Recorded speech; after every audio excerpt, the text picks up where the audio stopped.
Bismillahirrahmanirrahim. Alhamdulillahi rabbil alamin wa ashhadu an la ilaha illa Allah waliyyus salihin wa usalli wa usallimu ala an-nabiyyil mustafa al-amin al-mab'uth rahmatan lil alamin wa ala alihi wa sahbihi wa man da'a bi da'watihi wa tamassaka bi sunnatihi ila yawmiddin. Të gjitha falënderimet i takojnë Allahut të madhruar. Ai është vetëm i denjë dhe meritor për të qenë i lavdëruar dhe i adhuruar. Përshëndetje dhe bekimet e tij qofshin për të dërguarin dhe të zgjedhurin e tij Muhammedin sallallahu alaihi wasallam, familjen, shokët e tij dhe gjithë ata të cilët me mirësi dhe sinqeritet pasojnë rrugën e tij deri në ditën e fundit të kësaj bote. Sonte me lejen e Allahut fuqiplot kemi takim me një fjalë të Allahut, me një rregull kuranor i cili përsëritet në Kur'an, pra nuk është se ka ardhur vetëm një herë, edhe pse edhe ato që janë përmend vetëm një herë në Kur'an gjithsesi e kanë fuqinë e vet argumentuese, mirë po gjithsesi mendoj se çdo fjalë dhe çdo rregull i cili në Kur'an është përsërit, do të duhej që kjo përsëritje neve të na shërbente si një konfirmim shtesë i asaj që Allahu i madhruar ka dashur me na udhëzu në te. Fjala është për fjalën e Allahut subhanahu wa ta'ala, wal aqibatu lil muttaqin. Përfundimi u takon atyne që janë të devotshëm. Në të vërtetë në këtë formë, me këtë tekst është përmendur në dy ajete në Kur'an, në surën Al-A'raf ajeti 128 dhe në surën Al-Qasas ajeti 83, ndërsa me pak ndryshime është përmend edhe në vende tjera, sikurse do ta kuptojmë në vijim. Përsëritja e këtij rregulli, përsëritja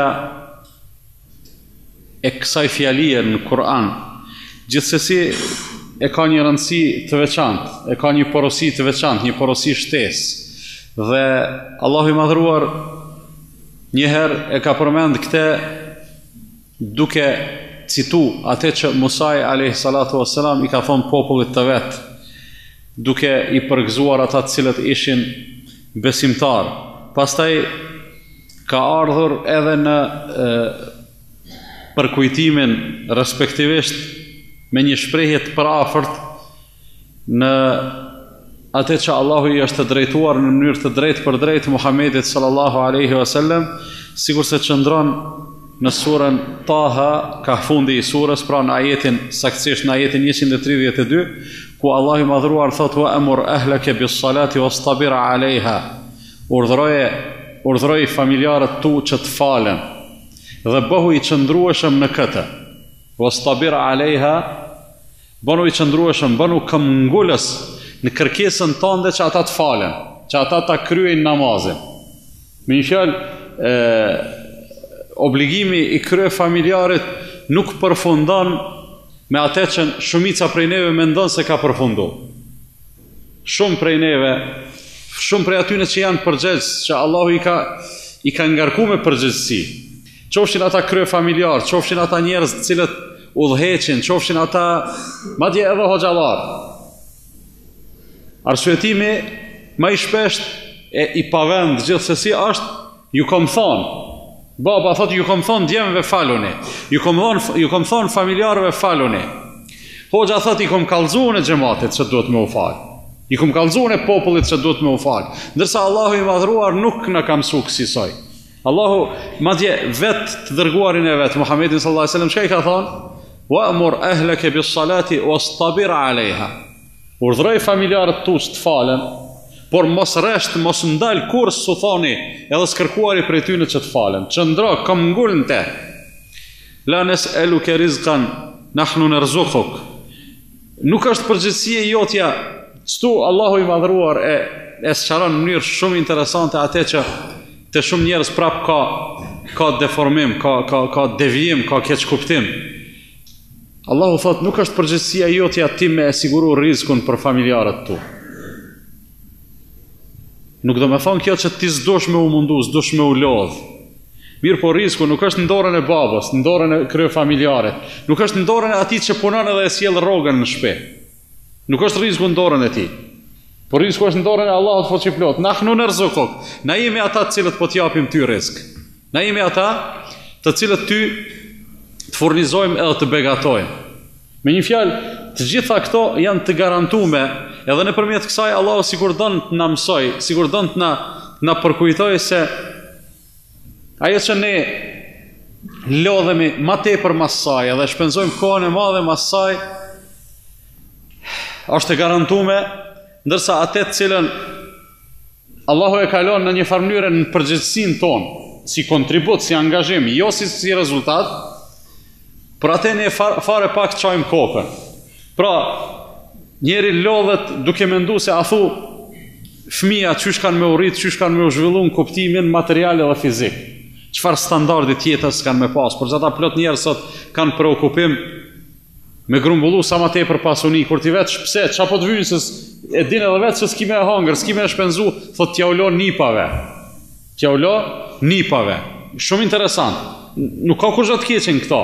E keqja është në anën e kundërt për arsye se kjo shkon në llogari edhe në dëm të asaj që Allahu na e kalon neve në përgjithësi, që të edukojmë fëmijët tanë, që të edukojmë familjarët tanë, të orientojmë ata çu duhet, e fatkeqësisht shumica e krye familjarëve dhe shumica e atyre që kanë përgjithësi, leçë nuk e bën një gjatë tillë, por familjarët e vet edhe më të dashturit e vet i lën në mëshirën ose më mirë me thonë në pamëshirën e shoqënisë në përgjithësi, në pamëshirën e trendeve, në pamëshirën e televizioneve dhe mjeteve të informimit, ndërsa vetë fare pak shfrytëzon rastin që me komuniku me ta edhe me i gjetë mënyrat, ndërsa sot mënyrat janë të shumta, me i gjetë mënyrat që me e kriju një kontakt direkt, të drejt për drejt, mes tyne dhe Islamit.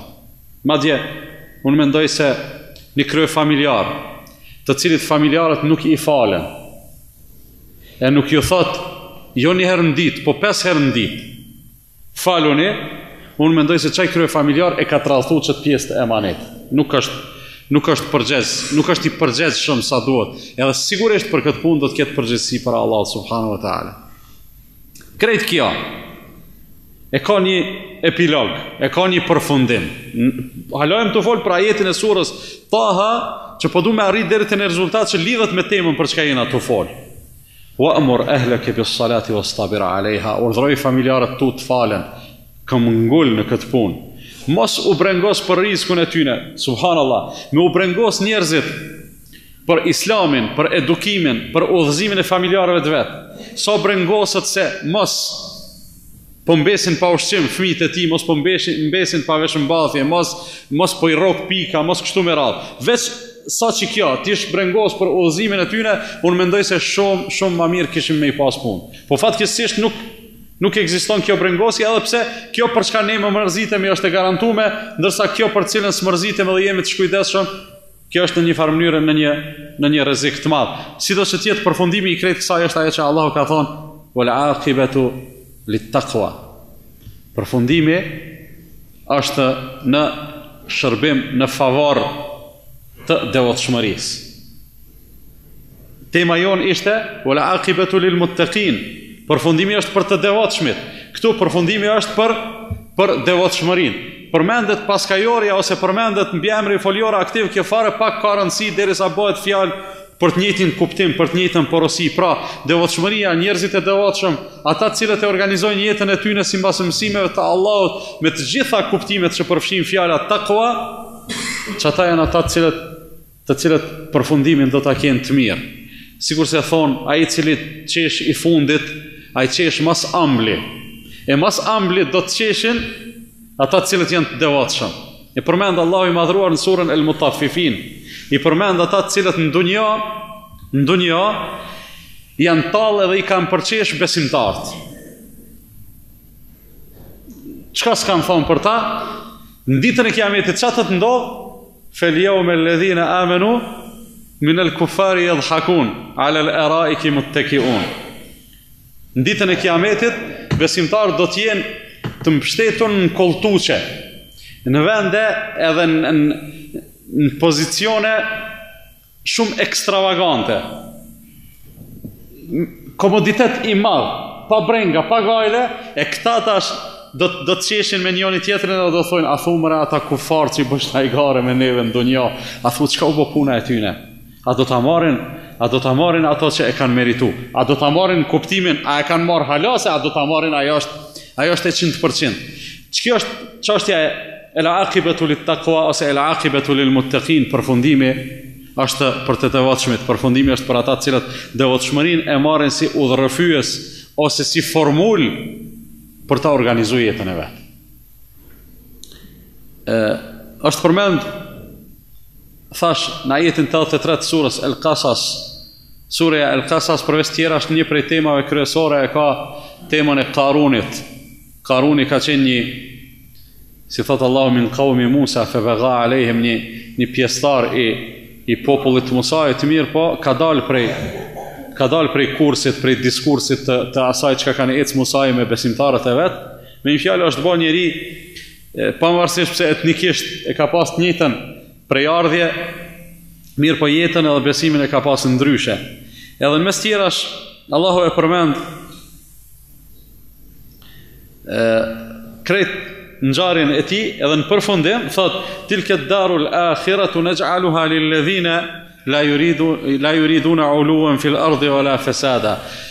Botën e përtejme, ahiretin, ne e kemi bë për ata të cilët nuk synojnë që në këtë dunja me u tregu arrogant ose me bë çrregullime.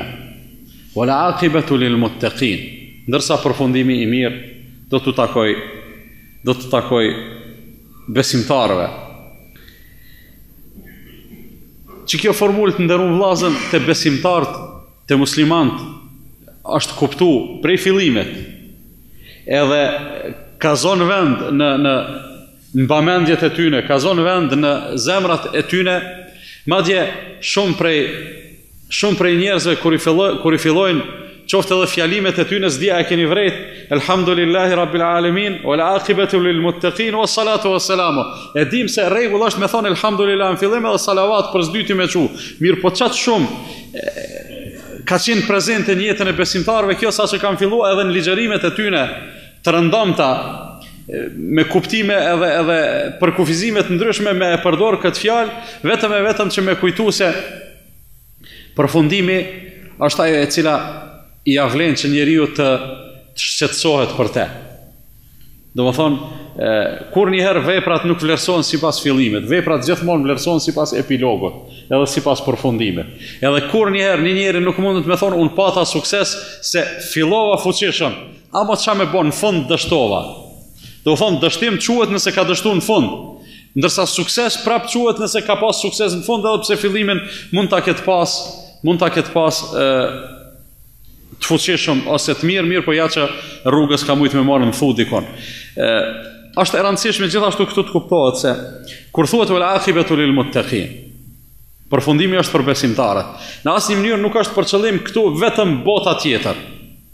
Nuk është për qëllim vetëm ahireti, është për qëllim edhe dunjaja. Për arsye se kemi argumente tjera ose kemi ajete tjera ku Allahu i madhëruar i thot Muhammedit sallallahu alaihi wasallam wal akhiratu 'inda rabbika lil muttaqin. Ahireti tek Zoti yt është dedikuar për muttaqinët, për të devotshmit. Kjo është një diçka në kuadër të kësaj çka po flasim, mirë, po është një pjesë më e kufizuar, ndërsa ky rregull i cilin Allahu po na ofron e ka kuptimin e përgjithshëm. Edhe në dunja, nëse i marrim çfarë dush shembull, i marrim shembujt e pejgamberëve, e marrim shembullin e Muhamedit sallallahu alaihi wasallam, fillimin e misionit të tij, fillimin e thirrjes edhe të kumtimit të mesazhit me të cilin Allahu e ka obliguar, e ka pas me shumë peripeti, e ka pas me shumë pengesa, me shumë sakrifica. Mirë, po çush i erdhi fundi Muhamedit sallallahu alaihi wasallam, vetë Muhamedit sallallahu alaihi wasallam. E kemi shembullin e surës Idha jaa nasrullahi wal fath. Këtë sure, kur e ka lexuar pejgamberi sallallahu alaihi wasallam, sahabët janë gëzuar. Ebu Bekri është mërzit. Pse është mërzit Ebu Bekri? Pse Ebu Bekri, për dallim prej shumicës njerëzve, e ka kuptuar se Allahu vërtet po na përgëzon me fitoren e vetë, me ndihmën e vetë, me përkrajën e vetë, mirë po kjo me automatizëm nënkupton fundin e jetës së pejgamberit sallallahu alaihi wasallam. Wa ra'aita an-nasa yadkhuluna fi dinillahi afwaja. Allahu e gëzoi pejgamberin e vet dhe e lat jetoj derisa ti shoh njerëzit duke hyrë në fe, qysh në grupe, tuba, jo individ. Ata individ ti ka pa herët. Fillimi ka qenë me individ. U bo Khadijja radiallahu anha besimtare, u bo Ebu Bekri, u bo Aliu, për 5 vjetë menzi u bonën 40, hajt, mirë po përfundimi ishte, kur fillun njerëzit të bëhen besimtarë me grupet tona, nga njerë me 10, nga njerë me 100, nga njerë me 1000. Kjo ishte kulminacioni i fitores dhe kulminacioni i suksesit të pejgamberit sallallahu alaihi wasallam, dhe me përmbushjen e misionit ti, Allahu i madhruar i dha mundësin pejgamberit sallallahu alaihi wasallam, apo kishef me jetu hala. Kur erdh meleku m'ia mor shpirtin, i tha apo kishef hala me jetu. Do të thonë, ti tash misionin e përmbushe. Ajo për çka ke qenë i obligum u kry. Tash ti zgjedh çka po thon me bë. Apo don me najt hala këtu, apo don me shku pejgamberi sallallahu alaihi wasallam çka ka thonë? Belir rafiqul ala, kur rrihet më këtu, po du me shku atje ku është mirë. Nëse s'kam më punë, nuk rrihet këtu. Mirë po, nuk doli nga kjo dunja pa e pa se jo se nuk e kishte bindjen pejgamberi sallallahu alaihi wasallam, po them për të dhënë shembull, nuk doli nga kjo dunja pa e pa se el aqibatu lil muttaqin. Përfundimi është për ata të cilët mahen çysh dohet. Edhe pas vdekjes tij, pastaj el aqibatu lil muttaqin, se çdo pasues i Muhamedit sallallahu alaihi wasallam ishte min el muttaqin, edhe përfundimi do të jetë gjithsesi i mirë me lejen e Allahut fuqiplot. Tash këtu kur e kemi parasysh çdo, duhet kuptojmë ose duhet pyetemi, sot a thu, a është duke u jetësu, a është duke ndodhë që kjo të cilën Allahu i madhruar e ka premtu. Para se të dhojmë përgjigje, duhet të themi se fjala el aqibe që përmendet në Kur'an, bukfalisht e ka kuptimin e asaj që pason, pasoj, ose rezultat, çysh dush çuje, na nga njëherë në gjuhën tonë e ndajmë pasoj, mendojmë se është për keq, rezultat është për mirë. Diçka që pason. Pavarësisht, mundet me kanë e mirë, mundet me kanë e keqe, bukfalisht edhe gjuhësisht i thuhet aqibe. Mirë po duke qenë se përdoret për besimtarët, për të devotshmit e kështu me radhë, atëherë e ka marrë kuptimin e përgjithshëm se fjala është vetëm për përfundimin e mirë, për suksesin edhe për të arriturat. Kështu pra e ka kuptimin e aqibatu lil muttaqin, edhe pse bukfalisht është pasoj ose rrjedhoj, ndërsa në kuptimin real e ka kuptimin e rezultatit të mirë edhe fitores të cilën Allahu i madhruar e ka përgatitur për besimtarët. Ky është një premtim cilën Zoti e ka dhënë. Edhe asnjë besimtar nuk guxon në asnjë mënyrë me pas as dozën më të vogël të dyshimit lidhur me këtë. Mirë, por nëse e shiqojmë realitetin e muslimanëve sot, kemi me e pa se thjesht nuk jemi të kënaqur me gjendjen në cilën jetojmë. I sheh besimtarët sot, i sheh muslimanët sot duke ikë prej një realitetin në cilin Islami është më tepër prezent, e duke shku, duke emigru dikon ku Islami është më pak prezent, edhe pastaj vjen edhe thotë, jo, atje janë të drejtat e njeriut, atje janë lirit, atje është mirëqenia, atje është kjo, atje është kjo. Edhe për një me krahasu në qisi aspektin, nëse e krahason me dunja, që atje ku synojnë shumë njerëz me shku, atje është ma mirë. Ma mirë prap kushtimisht, jo në gjitha aspekte. Mirë po, këtu unë mendoj se njeri e humbë orientimin e asaj se çkafit do të me i dhonë për parësi. Nëse ti shkon për një jetë më të mirë, për një standard ekonomik, social, për një jetë cilën nuk e kitë garantume që kime e jetu, rrezikon atë cilën nëse i jep për parësi e kitë garantume se kime e gëzu, unë mendoj se kjo është humbje e ekuilibrit, humbje e orientimit. Do thonë, po ngan mas dunjos, po ngan mas pasunis. Realisht s'ka kur gjë të keqe. Mirë, po nga mas pasunis, e haro dinën. që edhe nëse nesër bëhesh miliarder, s'ki kur far garance që deri në akşam ki me i gëzu ato pare, edhe atë pasuni, e harro këto të cilën nëse 5 minuta Allah ta mundson me jetu, si mas tyne udhëzimeve, edhe me vdek përjetësisht masane, në botën tjetër, ki me i gëzu frytet e kësaj, qëto është e njeri se çfarë rëndësie ka të kuptohet wal aqibatu lil muttaqin. Çfarë rëndësie ka të kuptohet se çkafet do të njeri, çkafet do të me i dhonë përparësi. Tash, që ky rezultat i mirë edhe i kënaqshëm, a është evident tek muslimanët? Pjesërisht po, mirë po në mas të madhe jo, e për çfarë po du me fol? Në mas të madhe nuk është evident. Atëherë shtrohet pyetja. Nëse Allahu ka thonë për të devotshmit ka rezultate dhe ka sukses. Kënej na po themi, na jemi të devotshëm, po s'po kemi sukses. Çka on pyetje? Vesh dy përgjigje mundën me kon këtu. Allahu na ka premtu, a thua, a e çon vend Allahu premtimin e vet? Përgjigja po. Problemin e parë zgjedhëm. Allahu ka qitë kusht që të jemi të devotshëm. A e kemi plotësuar na kushtin? Derisa nuk po realizohet çajo që Allahu na ka premtuar, atëherë ne fajtorin do të më kërku te vetvetja. Edhe do të më thonë, a thua, a jemi na ata të cilëve Allahu u ka premtuar, ose a jemi na ata se Allahu gjithkujt ja ka ofruar këtë mundësi. Ofertat e Allahut fuqiplot nuk janë të kufizuar thjesht për arab ose për shqiptar ose për turqi ose për të bardh ose për të zi ose jo. Çdo njëri ka mundësi me përfitu prej asaj çka Allahu ofron. Vetëm se mbetet me plotësu kushtet. Plotësoj kushtet, apliko, gjithçka kimë fitu. Te Allahu ç'është ashtu. Valla po aplikoj, po kushtet si ke plotësu, mos ja le fajin Allahu. Leja fajin vetës tënde për arsye se kjo është, domethënë, kjo është ajo e cila e bën njeriu që të mos ketë sukses në jetën e tij.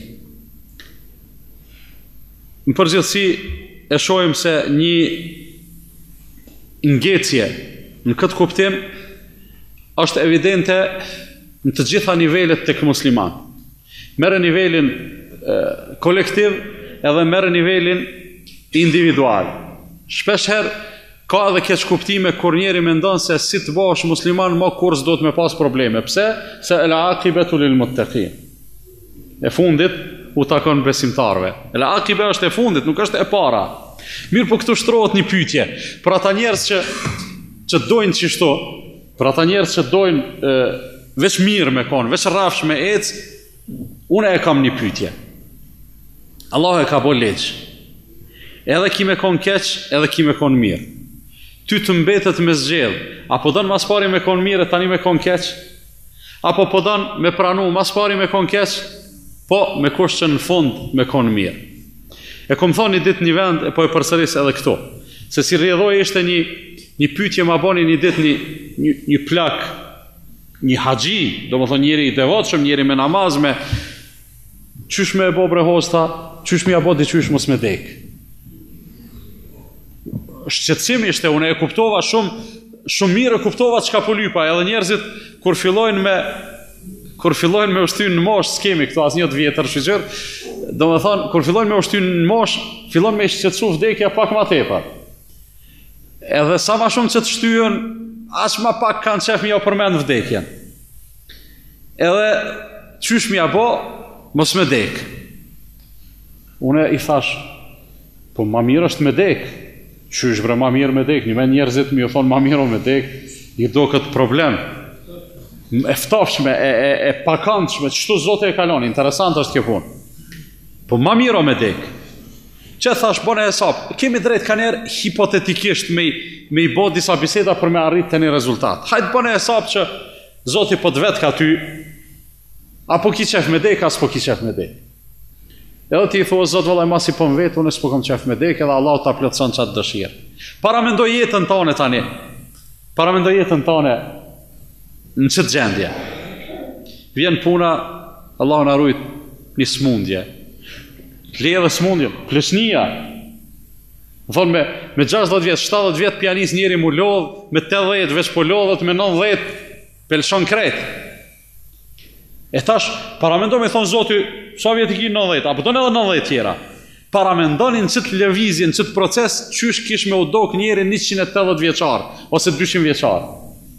Katastrofa. E i thashun e ati haxhis, që shto, thashe, kur të plakësh, hala ma shumë. Ja, tha, me mujtë me bo diqysh, mos më plak. Do më thonë, s'ko ka këtu veç një kërkes, mos me dek. Po lypët edhe mos më plak. Mirë. Hajde po e zomë se dhe ato Allah po ta mundësan. I ki, për shembull, e ki një pasunit caktume, ki shpi, ki to, ki kështu me ra. Ta shti, fëmija rritën, bohen nipat, rritën edhe ata, bohen stërnipat, e kini pa gjithmonë shkon një farë mënyra, e pasunia të trashëgume shkon të u zvoglu, se të u da. Ta shti shkon të u varfnu. Po, valla, jo me mujtë edhe mos mu varfnu. Shkon edhe të usmu, jo me mujtë edhe mos me usmu. Po tash, mos me vdek, mos me u plak, mos me u dobësu, do më thonë, mos me u varfnu, mos me usmu, mos me të godit kur far dobësie, kur far asi, ti po lyp me u bo zot. Që vetë zote është qështo.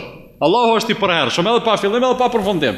Allahu ka gjithë shka edhe kur si hargjohen, Allahu kur një të metë nuk e ka edhe s'ka me e pas, edhe s'ka pas kur, tash ti je njeri, robi zotit e po lypo zot, jo, unë e të bona zot tash, nuk shkon kjo punë. Do më thonë, këtu e vrej njeri se është e pamundur me thonë, valla, kësha pas qef mos me vdek. Ani bre, po, veç paramendo vetën mos me vdek. Në i gjendje, me një smundje tron, Allah e na rujt, ose në i gjendje ku, e këni pa ka njerë thonë, filoni, burgim të përjetëshëm. Burgim të përjetëshëm, ma mirë me dek, me njerë, si të hish më burg, si me najt, Allah e na rujt me vujtat dënim. Smundja, varfnia, plesnia, dobësia, e gjitha këto gjana, do më thonë, e bojnë jetën, faktikisht pa kuptim jetën në kohë të ndryshme. Pastaj, vjen këtu edhe një pikë tjetër. Ka pavdekshmëri. Është e mundshme njeri me arrit pavdekshmëri. Veç duhet me e kalu një prag. Duhet me e kalu një test. Ka pavdekshmëri.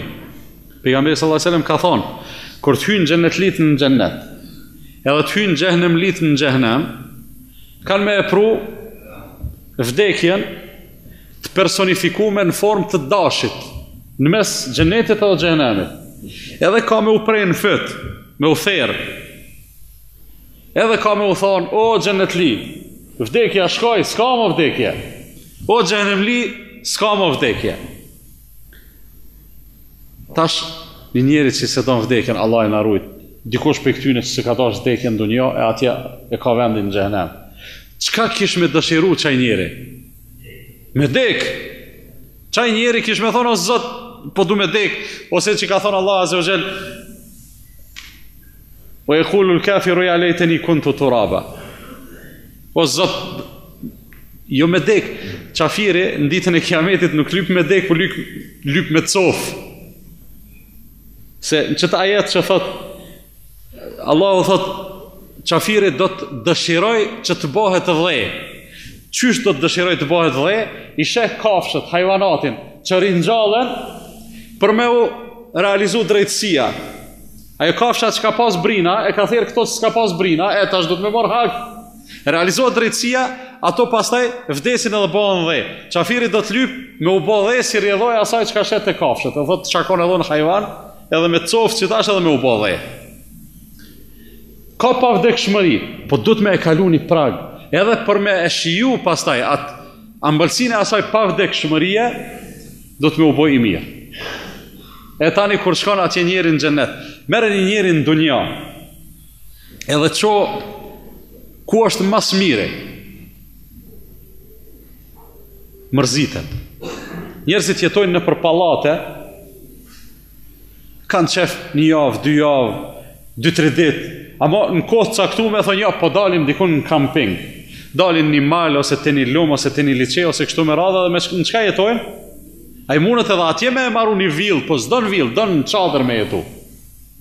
Me ndryshu pak, me e thy monotonin. Do thënë, dunjaja, sa do që mundohet njeri me arritë, me nga masaj, sa do që mundet me pas senet mira në dunja, e ka një gjatë që e idhëton.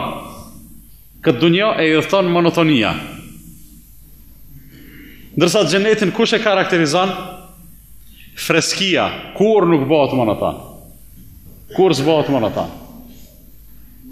Khalidina fiha la yabghuna anha hiwala. Allahu Azza wa Jalla në surën në përfundim të surës Al-Kahf thot ata të cilët amanu wa amilu salihat kanë besuar dhe kanë bërë vepra të mira kanat lahum jannatul firdausi nuzula vend pozicionimi i tyre do të jenë xhennetet e Firdausit.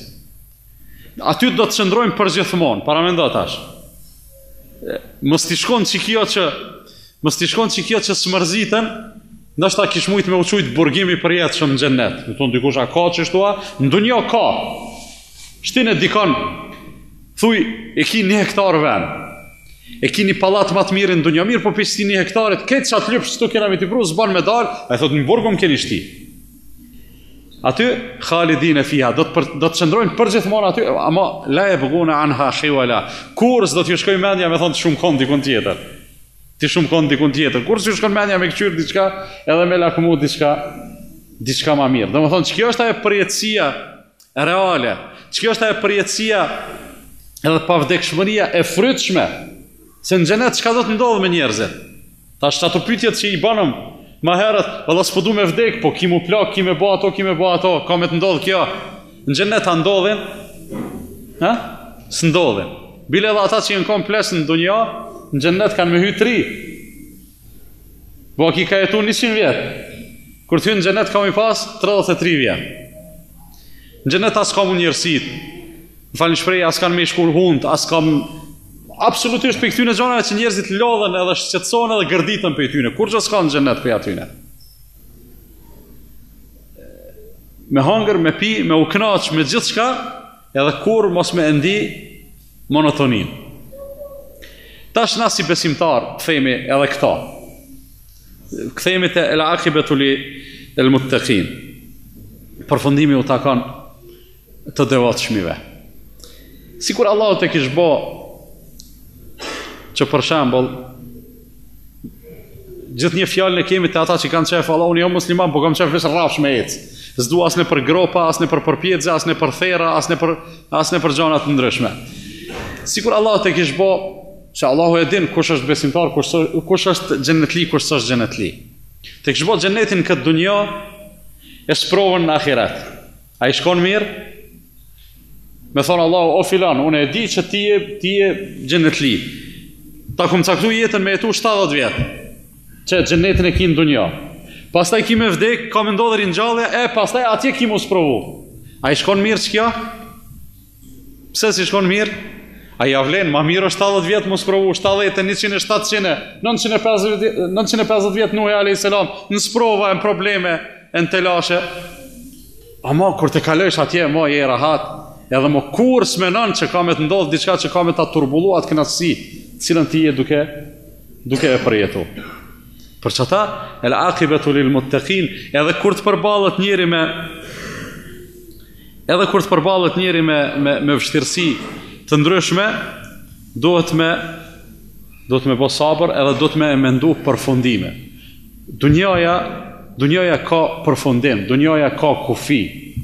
Edhe atëherë kur njerëzit thonë filoni është i dënuar me burg të përjetshëm, po s'ka më vëlla burg të përjetshëm, po çfarë burgu të përjetshëm? Me pasaj e gjelin mas 1 muj dite, do të thonë 1 muj ditë burgja ke dhënë ti atij. Edhe ai në koftë muslimani i devotshëm, mas çati 1 muj dite ai shkoi në xhenet. S'ka të përjetshëm. Nuk shqetësohet besimtari, nuk mërzitet, nuk zhgënjet, nuk dëshpërohet, nuk hamendet, a me vazhdu ajo për shkak se përballet me vështirësi. Nga se do të me e kujtu vetëm atë tjetrën se me njerë mas kësaj ka lehtësim. Në mënyrë të natyrshme e dim na, nëse ngjitesh një kodre përpjet, a ka ndonjëherë, a ju ka ndodhur ndonjëherë mund ngjit përpjet e mos merrat e poshtë? S'ndodh, s'mundet mu paramendu. Hajde edhe pak, mas e kur lëshohesh të poshtë. Gjithmonë edhe kur bëhet vështirë, bëhet lehtë, keq, bëhet mirë. Natën vjen drita, vjen agimi, edhe te i kalohen ato vështirësi. Për këtë arsye është ajo që Allahu e ka përmend sikur se thash më herët në surën A'raf, në ajetin 127, 128 në vërtet, fjalën e Musës alayhis salatu wassalam, që i ka thonë popullit duhet wasta'inu bis sabri was salah. Ata janë anku, populli i Musës alayhis salam i kanë thonë, ne kemi pas punë të keq, edhe pa ty jemi kon keq. Popujt janë interesant, vëllazni. Popujt janë interesant se janë keq të jetu, vjen dikush me një projekt, ta quj, projekti shpëtimit kombëtar. Mi nxjerr për tërët, bezbeli do të më lodh, do të me sakrifiku. Që atëherë fillojnë ankohen mas shumë të edhe pse, që atëherë mas afërm janë me usliru. Me dalën selamet, fillon Musës a.s. me i thonë, udhina min qabli an ta'tiyana o min ba'di ma ji'tana. Edhe pa ty jena kon keq, tash edhe me ty keq. Kanë mendu se ky si të vjen, automatikisht ka mu përmirësu situata. E Musa a.s. ja ka dhënë një përgjigje të mirë. Ju ka thonë ista'inu bis sabri was salah, ista'inu billahi wasbiru. Kërkojni ndihmën e Allahut edhe bëhuni të durueshëm edhe të çndrueshëm. Innal ardha lillah yurithuha man yasha'u min ibadihi. Toka i takon Allahut, toka është e Allahut, nuk është e kërkujt tjetër. Toka është e Allahut. Allahu kujt të don ja jep tokën në trashëgim. Kujt don prej robërave të vet. Wala aqibatu lil muttaqin. Dërsa thot për një gjë jam shumë i bindur se përfundimi është për njerëz të mirë. Përfundimi është për njerëz të mirë. Nuk ka pse me u mërzit njëri nëse has një pengesë, nëse has një vështirësi.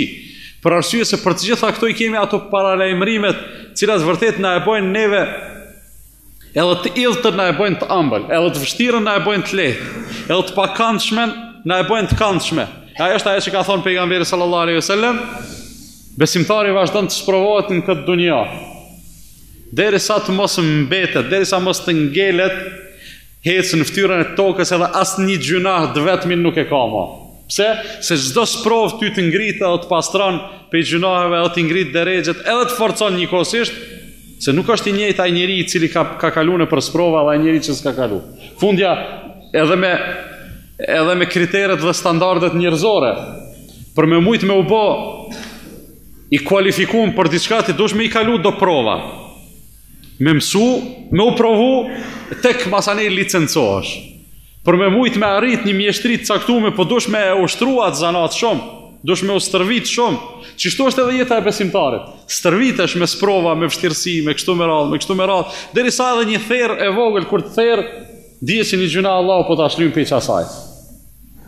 Edhe hec njeri masandej në fytyrën e tokës pa pas asnjë gjuna. Nuk ka në dunjë më mirë se kjo. Edhe veç paramendoni çto fjalë që i thash pak më herët. Veç paramendoni me qenë e kundërta. Paramendoni me qenë e kundërta sa keq kish me qenë. Domethënë me të lënë Allahu në dunjë të pastër për gjunaheve në xhennet e kështu me radhë kështu me pastaj shko atje në ahiret edhe përballu me sprova, me therra, me vujtje, me ato sa keq kish me qenë kjo. Po Allahu kur çka kalon keq, keq çka kalon Allahu është mirë. Edhe keq sidomos atë që Allahu e ka zgjedhur për neve, sidomos që ajo është mirë. Kur e shohim, dikujt mundet me shku menja, edhe shpesh i njim ka njerë besimtar tu anku, njerëzit që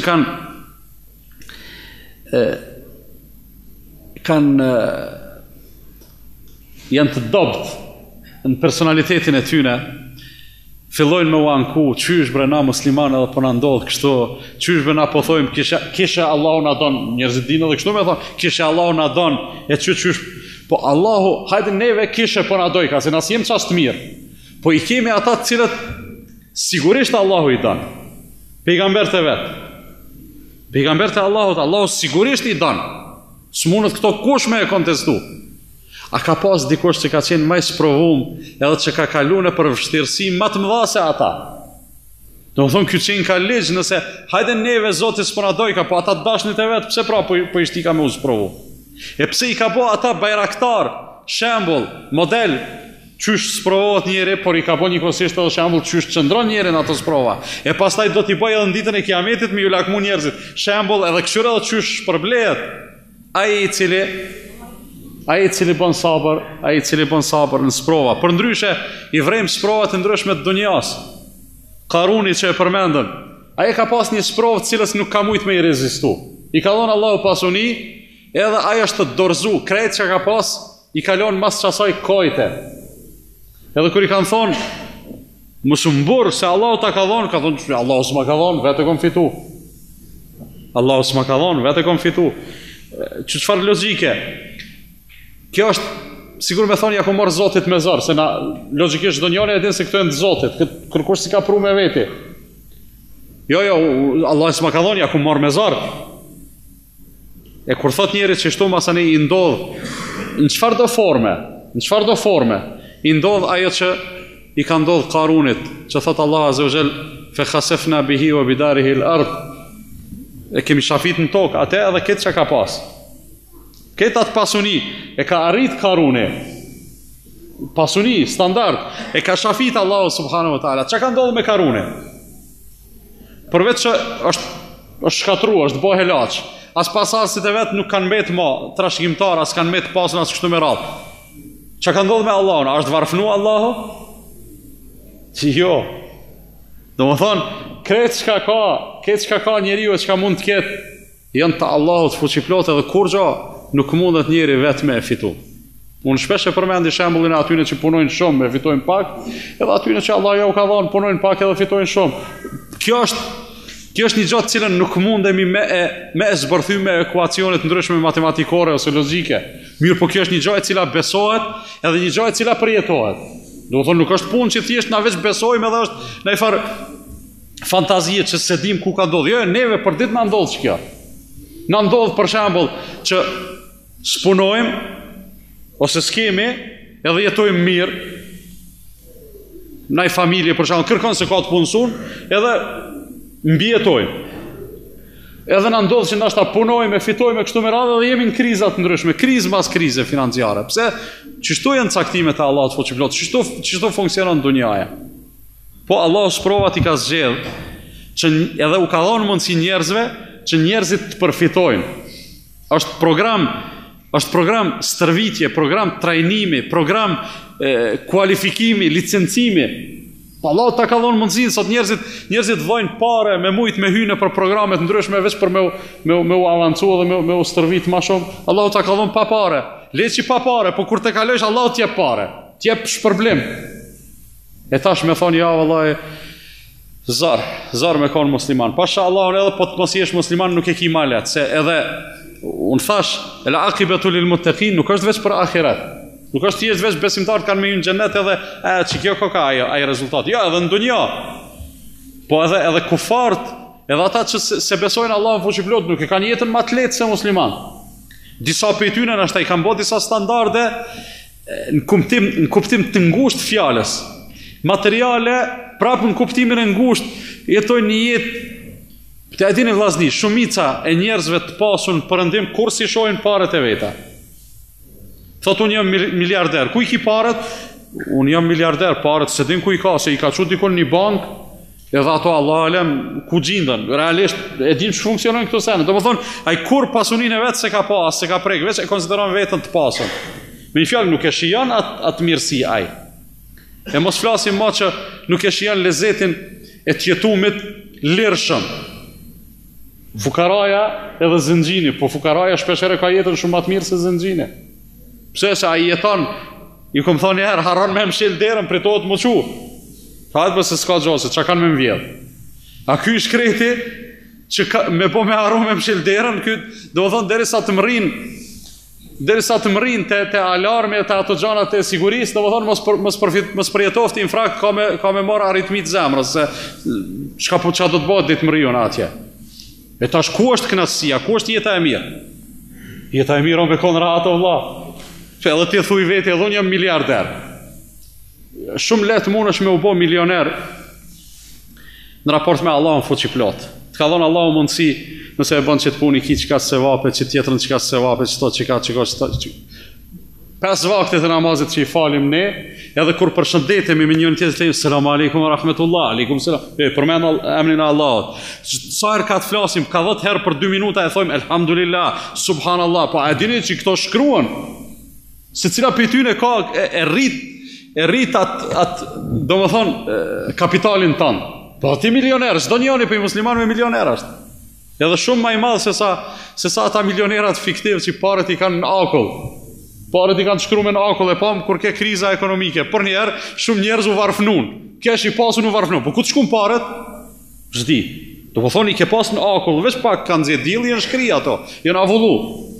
Ç'kjo është ajo mas çkafit mashtrohen njerëzit. Edhe Allahu kur jep këta shembuj, i jep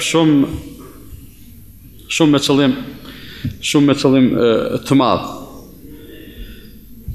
Përsa ta duhet të adim të në rrumëllazën se përfundimi që u takon besimtarëve, përfundimi që u takon të devotshmive, është një gjë e cila për cilës ne si besimtarë duhet të përfitojmë në disa aspekte dhe me këto po e përmbylli. Duhet të përfitojmë spari për ta kuptuar se ç'kjo jetë që jetojmë na, me vështirësi pa vështirësi, me smuja pa smuja, kjo është ligji i Allahut për të gjithë. E dyta, përparësia jonë është se çdo vështirësi e çdo smuja e çka do që na ndodh e pakëndshme, na përfitojmë prej saj për dallim prej tjerëve, se na jemi të lidhur me Allahun ndërsa ata nuk janë të lidhur me Allahun. Edhe e treta, selameti, shpëtimi, mirëqenia është përfundim i garantuar i atyre të cilët kanë zgjedhur me jetu në raporte të mira me Allahun fuqiplot. Inshallah Zoti na udhëzon rrugën e drejtë edhe na e bën të mundshme me e kuptuar një gjë të tillë për arsye se të kuptumit e kësaj e bën besimtarin jo vetëm të fuqishëm, edhe të qëndrueshëm, po e bën edhe shumë stabil. Ibn Taymija rahimahullah në krizat më të mëdha që ka kalu ummeti, kur në kohën atëherë për shembull sulmet e tatarëve, gjona të mërshme ka ndodhur atëherë, Ibn Taymija ka dalë para muslimanëve dhe ju ka thonë çorë në vllazni. Allahu është ai i cili ka këtë punë të ndorë. Allahu është ai i cili vendos çka do të bëhet me gjithçka. Pe neve më varet veç apo dojmë me kon me Allahun ajo. Që dojmë me fitu do të me u bë me Allahun edhe patjetër ai që është me Allahun ka me fitu. Edhe ka ndodhur pastaj gjona të cilat kanë qenë vërtet shumë të do më thonë shumë interesante si zhvillime. Allah inshallah na udhëzon të gjithëve në rrugën e drejtë dhe na mundson që këto fjalë me i kuptu ashtu si duhet edhe me i jetësu ose me i jetu mas pari në jetën tonë edhe me i jetësu gjithsesi ashtu që është mas mire.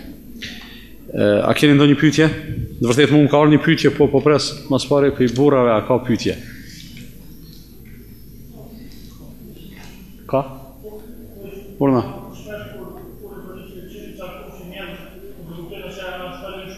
Po.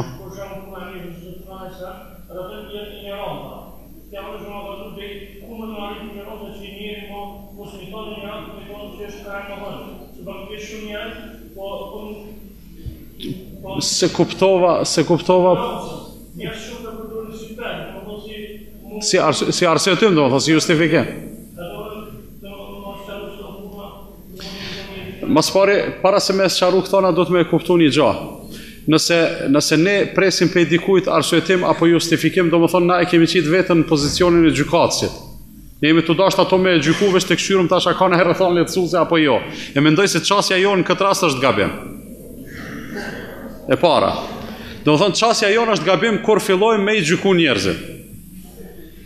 E dyta, kur dojmë na me trajtu diçka, qofta e dukuri negative ose çka do të qoftë, do më thonë, duhet me e trajtu nga një pozicion i cilin atakon neve. Pozicioni jonë është mas pari se edhe na vetë jemi gabimtar. Sigur se thuhet, nëse e kish shtëpinë prej xhamit, mos i xhuj njerëzit me gur. Se ata i kanë me tulla, nashta e u bën ai dam se kanë pak xhama, po ti ke shtëpinë e kipi xhamit, xhun ty me një gurit ta prish këtë shtëpinë.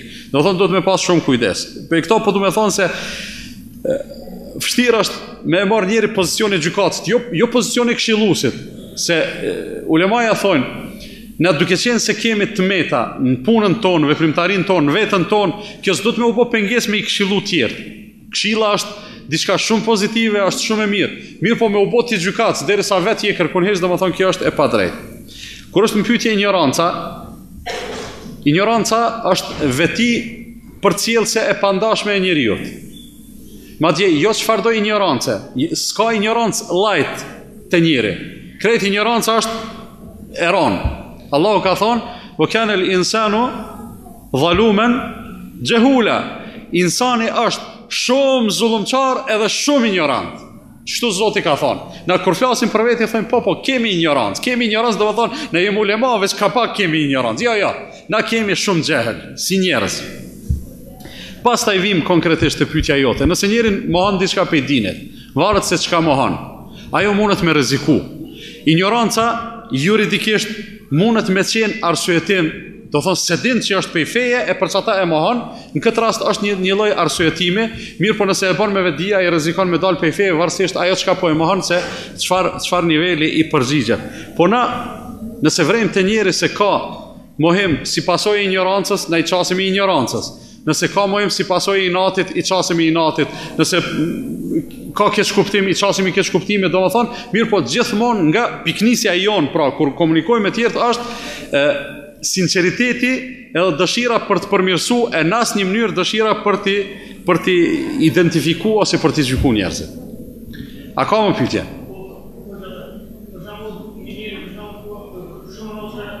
A është tjetër pyetja apo e konkretizon çato që okay.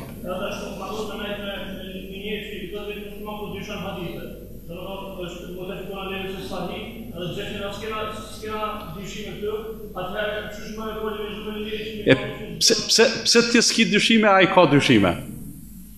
Qysh ka ardhur ti deri te pozicionet që s'ki dyshime për muttefaqun alej? Edhe ai duhet me kalu në për çat procedurë për me mujt me arrit deri aty.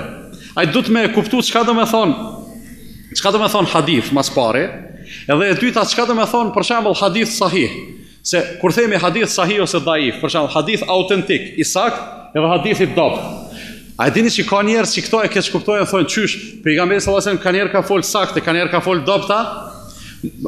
Mu vetëm ka thonë një hoxh, Allahu e rujt. Thot kur kom nis sefte që ka hadith daif, kom thonë Allah, edhe hadith edhe daif, qysh ka mundësi. Do më thonë, këtu do të më ja bë të mundshme atij me mësu se çka është, me e kuptu me një fjalë, qoftë edhe thjesht se nuk kanë mundësi tonë me kalune për ato procedurë, se kjo është akademike. Është shumë akademike. Mirë po mundet njëri me thjeshtësu me 5 fjali, edhe mi kallëzu o vlla, hadithet janë hadithe, fjalë pejgamberit sallallahu alajhi wasallam. Sahih, daif, kështu me radhë është pyetja veç a është konfirmuar që e ka thonë, as është konfirmuar që e ka thonë. Se nëse na e dim që e ka thonë, ajo mos ka, e çdo çka janë muttefaq alejhi, këto e dim që i ka thonë pejgamberi sallallahu alajhi wasallam. Kur të jemi të sigurt që i ka thonë, atëherë ato janë, domethënë edhe argumenti pa kontestueshëm për neve. A të lexoj çet pyetje që më ka ardhur? Ha?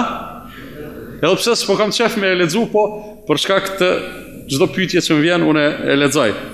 Pyetja thot, a është e lejuar për motra me mbulesë me hy në play-off ose në mavell? Këtë pronarën e play-offit për shoq të ato të mavellës dia është këtu as është.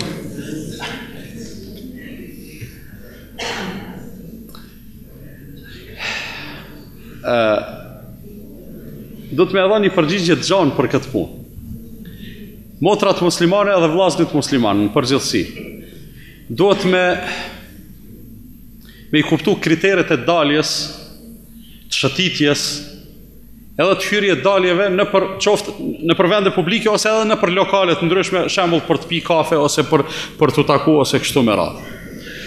Këto dy lokalet që u përmendën do të duhet të shërbenin si shembull edhe tjerëve se nuk konzumohet alkooli për shembull, se nuk punohet gjatë ditës Ramazanit. Me një fjalë na jetojmë në qasi shoqënie që një manifestim i thjeshtë, po du me thonë, as po du me e bo të vogël këto që e kam bo këta vllaznit, e as po du me e bo shumë të madh, po i madh del kur të krahasojsh me tjertë, a i vogël del në kuptimin se është minimumi, këta mos me e pas bo edhe qëto ishin korit, me thonë po vim u falë dhe atje po shes birra ose po shes këto, kjo është marrja e Zotit, ose po punojnë ditë të Ramazanit ose kështu me radhë. E tash, a lejohet as lejohet me shku motrat me mbulesë, është një gjë e cila nuk ka të bëjë thjesht me këto dy lokale që u përmendën, mirë, po ka të bëjë edhe me rrethana të tjera. Nganjëherë shkumja ose mos shkumja, domethënë përcaktohet edhe prej ç'më thon ndikimeve të tjera, sigurisht është domethënë kallaballoku i madh masanej gjendja e rrethit e kështu me radhë, kështu që unë nuk kam ndonjë përgjigje konkrete për këto, mirë po duhet njeri me e pas frikën e Allahut fuqiplot, edhe me e pas në vazhdimsi, me e kriju si mekanizëm për cjellës, ato se Allahu na këshyr edhe na sheh, edhe tash vete vetën, pyete vetën, domethënë se a është mirë Allahu me mpaç aty apo jo. Në këtë kuptim pra, po për se me elon çikaç, domethënë keq kuptona. Mirë, po në këtë kuptim do të më thonë, nëse e kam patjetër me hin në një lokal me e pi një kafe, atëherë normal dihet se cila është preferenca jonë, që aty ku nuk konsumohet alkooli. Edhe çato që thjesht ai përfitim menaxhohet për vllaznive tonë. Ndërsa nëse nuk kam nevojë edhe nuk është patjetër, atëherë sidomos për motra muslimane nuk është mirë me dalë shumë në përçarshi. Më falni që po e përdori këtë shprehje që thonë me utarahit të poshtë edhe të natë. Edhe për vllazën vlen, këta që po keshin. Allah është përvlet, subhanakallahumma wa bihamdika, ashhadu an la ilaha illa anta, astaghfiruka wa atubu ilayk.